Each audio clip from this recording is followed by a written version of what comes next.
ingin menanyakan bagaimana hukumnya orang yang memalsu data untuk melamar pekerjaan. Misalnya memalsu tahun, misalnya tahunnya 50 mau diubah 40. Itu boleh apa enggak? Dibolehkan apa enggak? Ya. Memalsukan data supaya mendapatkan pekerjaan. Itu ya. Dalam hal ini, kalau memang tujuannya adalah kedzoliman, misalkan tujuannya dolim ini, harusnya nggak ada haknya dia masuk ke situ. Kok dia seperti itu, melakukan perbuatan seperti itu sehingga menjadikan orang lain yang memenuhi syarat jadi rugi, kan berarti yang memenuhi syarat jadi rugi itu. Maka haram yang seperti ini. Kecuali proseduralnya itu memaksa seseorang jadi curang. Tak kasih contoh, misal di negeri X, nah ini biar aman ini ngomongnya. Di negeri X, orang mau bikin SIM kalau resmi susah. Misal tes mesti gagal terus karena memang disetting biar gagal terus. Negeri mana? Negeri X. Tapi Pak, tambah sekian ratus, nambah sedikit, lancar urusan semua itu. Misalkan itu udah tes gagal. Nah ini, maka yang seperti ini dimakfu karena memang dipersulit oleh sistem. Paham apa tidak maksudnya? Dipersulit oleh sistem, berarti kita posisinya terdolimi, mau nggak mau. Mohon maaf, orang ngurus surat misalkan, balik nama sertifikat, seharusnya misalkan tidak ada biaya macam-macam. Giliran jujur apa adanya, nggak pakai biaya macam-macam. Setahun, 2 tahun, 3 tahun nggak jelas nasibnya itu. Giliran nambah sekian jadi. Yang begini bagaimana? Yang begini kita hukumnya seperti orang dipalak gitu. Kayak orang kita mau lewat dirampok orang, kan begitu hukumnya.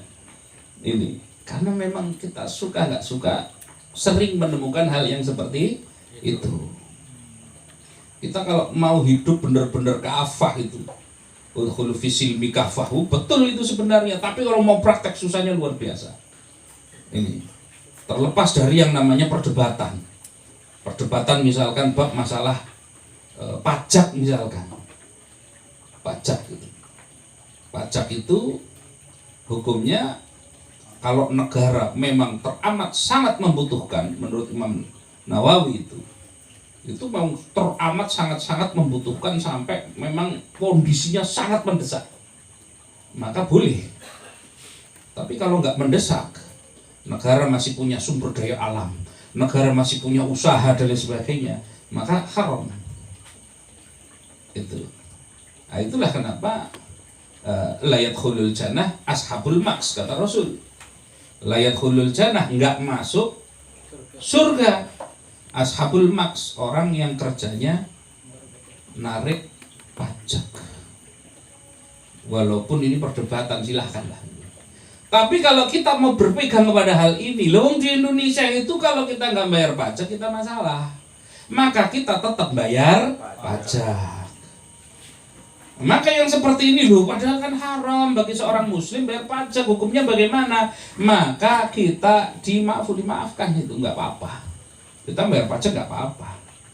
Itu karena memang kita kalau nggak bayar kita kena masalah. Kan kalau nggak bayar kena masalah tuh. Motor nggak dibayar pajak kena masalah nggak kira-kira?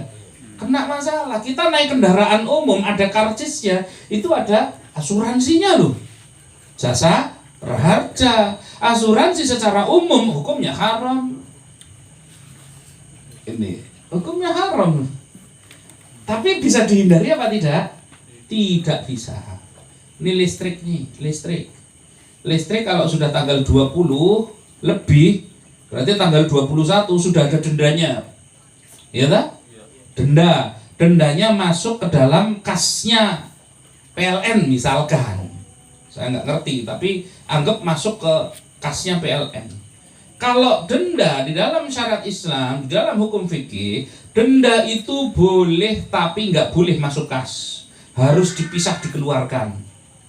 Misal dikeluarkan untuk khusus bangun jalan misalkan, tidak boleh masuk kasnya perusahaan. Nah kalau masuk kasnya perusahaan berarti ada keuntungan tambahan gara-gara ada orang utang. Lah kalau ada orang utang kok ada tambahan, namanya riba. Berarti kalau telat bayar kita kena denda 5.000, berarti riba. Tapi bisa dihindari apa tidak? Tidak bisa. Maka yang seperti ini dimaafkan. Itu memang nggak punya duit, ya gimana lagi? Oh, daripada riba biar diputus saja. Itu namanya mempersulit diri itu. Jadi jangan terlalu susah-susah itu. Ini jadi kita fleksibel saja. Itu. Ya, jelas nggih? Nggih. Kepripun? Ini kan ada riwayat begini, Pak. Jadi ada riwayat orang tua terus melamar pekerjaan, maju umur terus kita kerja benar-benar kerjanya bagus sekali. Terus dia untuk membiayai anaknya sekolah sampai kuliah, anaknya jadi semua. Gimana Pak? Boleh nggak? Ya, jadi terkait dengan sesuatu perbuatan tersebut, ya makanya tadi terkait dengan perbuatan tersebut. Kalau perbuatan itu mengandung kezaliman kepada orang lain, sehingga orang lain yang misalkan ini berkompetisi